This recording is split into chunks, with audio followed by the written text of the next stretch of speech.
Ah, ma chérie, tu comptes pour l'humanité. Femme, tu es importante.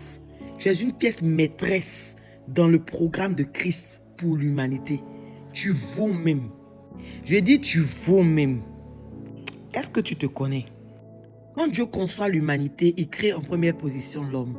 Et quand dans sa pensée, il décide de créer la femme, quand nous le disons au livre de Genèse, il dit créons à l'homme un être semblable.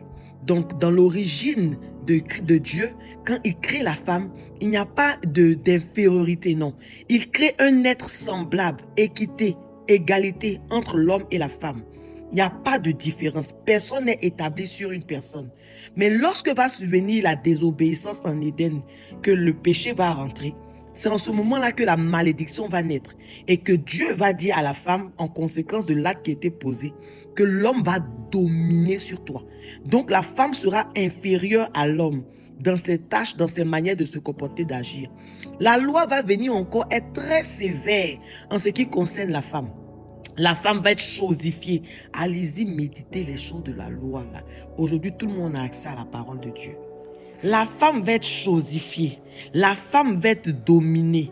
Même quand elle devient épouse du roi, telle la femme Esther, elle n'a même pas la possibilité, à cause des différentes règles qui sont mises ça et là, de s'approcher même de celui qui est son époux, de celui qui est son intime. La femme va être déléguée à des tâches domestiques et ménagères. La place de la femme, c'est la cuisine.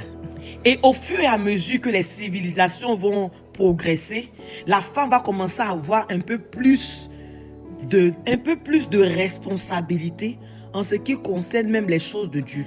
C'est ainsi qu'un peu plus tard, on pourra voir des femmes comme Déborah être juge et prophétesse. Et des exemples, on en a encore dans l'Ancien Testament. Mais cependant, la femme va être toujours à un niveau tellement inférieur. Même quand une femme est assez menstruée, elle n'a pas le droit de se présenter en assemblée. Ah, la femme va être vraiment en train d'être éprouvée. Mais dans l'épreuve, Dieu sera en train de construire un modèle de femme et laisser tomber. La femme va devenir multitâche. C'est dans la soumission et dans l'épreuve que la femme va commencer à connaître le meilleur de soi sans savoir que ce qu'elle est en train de subir là, c'est ce qui va l'amener à être reconnue et recherchée demain. Quand Christ vient, après avoir gardé silence, après plus de 450 années, lorsque nous finissons le livre de Malachie jusqu'à Matthieu, Dieu décide maintenant de rentrer en ligne avec la femme. Hier, quand il commençait l'humanité, il avait donné la responsabilité à l'homme. Il confiait les choses du jardin à Adam. Mais quand Dieu décide d'emmener le second Adam, il ne s'approche plus d'un homme. Joseph est là, mais on ne le regarde pas d'abord. Dieu s'approche de la femme. L'ange vient et puis il regarde Marie. Et puis il dit, je te salue, femme pleine de grâce. Dieu commence à rétablir l'équité qui avait été déjouée depuis le livre de Genèse en Éden par la désobéissance. Il commence à remettre les choses en place en ce qui concerne l'équité de la femme. Alors il donne la grande mission par laquelle Christ, le sauveur de l'humanité, va être conçu au travers d'une femme. Et même lorsque Christ décide de repartir, lorsqu'il monte vers le Père pour annoncer encore sa résurrection, la Bible m'enseigne qu'il vient et il se révèle auprès d'une femme, Marie de Magdala. C'est aux femmes qui donnent le message pour dire, allez-y annoncer aux hommes là, allez-y annoncer à la terre, allez-y annoncer à mes disciples apeurés que Jésus-Christ est ressuscité. C'est pourquoi la Bible dit en Proverbe que les messagers de la bonne nouvelle, pas les messagers de la loi, mais les messagers de la bonne nouvelle sont une grande armée. Est-ce que tu sais que tu fais partie de la grande armée? Il dit, femme, tu vaux bien. Jésus vient et commence à briser les côtes dans l'entendement de la femme.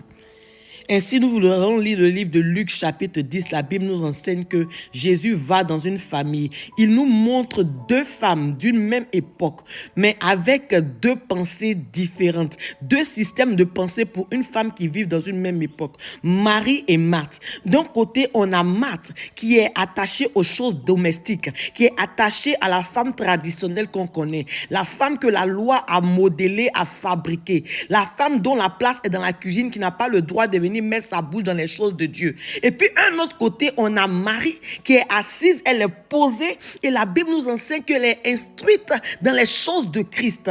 Et puis, elle, elle a une manière de se comporter qui est différente de Marthe. Et Marthe vient et elle commence à se plaindre auprès de Jésus parce que Marthe ne sait pas que, parce que pour Marthe, la définition d'une femme se limite qu'aux tâches ménagères et domestiques. Et elle se plaint auprès de Jésus pour dire, mais attends, moi je suis en train de m'occuper des enfants, je suis en train de laver les habits, je suis en train de laver le kojo, je suis en train de préparer, je suis en train de mettre les choses qui étaient dans la cuisine sur la table pour que tu manges. Je suis en train de faire les choses d'une femme, une bonne femme qui supporte tout, qui nettoie beaucoup, qui se fatigue, qui s'épuise dans les choses domestiques. Et puis tu vois ma soeur Marie qui est assise à côté de toi, elle est là, elle est instruite, elle est assise peinade, et puis tu ne cries pas sur elle pour lui dire, non, c'est pas ta place est dans la cuisine, va aider ta soeur.